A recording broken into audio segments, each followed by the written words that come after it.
So brilliant question from Carwin following my video on the 3 factors underpinning running performance. So Carwin says that he can do a 21-minute 5K, but hitting the 20-minute 5K mark seems like a million miles away.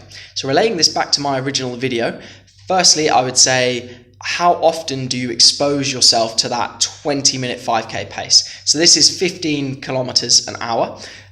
Most runners typically expose them to steady state stuff, but perhaps they don't expose themselves to speeds above and beyond what they're able to compete at a steady state. So if you're never used to running 15 kilometers an hour, one way you can do this is just build it up slowly. So as a random example, can you do 5 1K efforts at a 15 kilometers per hour pace, which is equivalent to a 20-minute 5K? That's just a random example.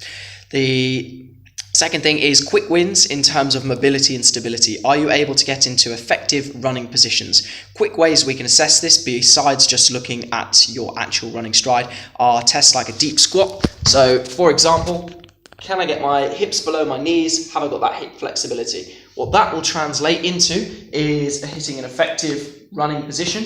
I'm going to look a lot more like a sprinter as I, for example, need to kick on during the race, or I'm hitting that final spurt. It's nice to have mobility in reserve as well, should we need to do this. So deep squat, can you sit in there? Can you do it comfortably? Next test is something called a couch stretch. So I am looking to get my knee as flat to the back of the wall as possible. So just to show you what that looks like, if I can get my hand out of the way. So knee flush to the wall. Can I do that comfortably?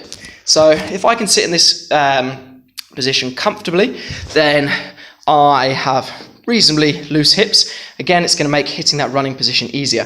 The final one is an active straight leg raise. So this is an assessment of your ability to separate your hips. So what I mean by that is one hip can be in what's called extension, so it's straight.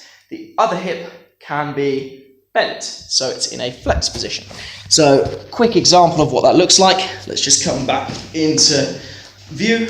So this leg stays straight. How high can I get this leg up whilst this leg stays flat on the floor? Here, if I'm at that 90-degree position, I have more than adequate hamstring length, more than adequate hip flexor strength.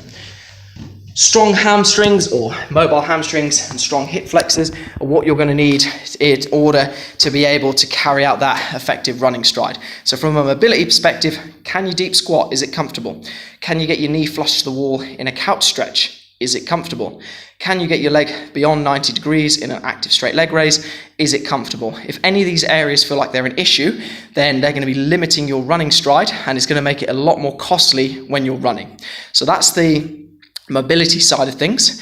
The next thing is, how strong are you relative to your own body weight? What do you squat, deep squat relative to your own body weight is a good marker. If you're anywhere above 1.5 times body weight, strength probably isn't an issue. Again, good to have in the tank. Again, what do you split squat relative to your own body weight? Another good marker is how plyometrically trained are you. So plyometrics is any jumping and landing exercise where there is a contact time. So a box jump isn't technically a plyometric, even though it's an explosive exercise. Something like skipping is a plyometric exercise, but it's obviously very low intensity because the height's not high. But how familiar are you with plyometrics? If you're very familiar, your ankle acts like a spring. As soon as it hits the floor, bounces straight back up, gives you free energy. The elite level runners are very well plyometrically trained, or they are lucky enough to be born with Achilles that acts as stiff springs. So we've covered the ability to get into effective running positions through the mobility test. Do we have strength in the positions that matter? So that's how strong are we from a leg strength perspective relative to our own body weight. And final thing is lactate threshold. So your lactate threshold is effectively another way of saying your maximal sustainable pace. Anything above lactate threshold is typically non-sustainable. This is why when you're first trying to get that 20-minute 5K, you might need interval training exposing you to bouts of work where the speed is at or above the speed you intend to run. So for a 20-minute 5K, that's a 15 kilometer an hour pace.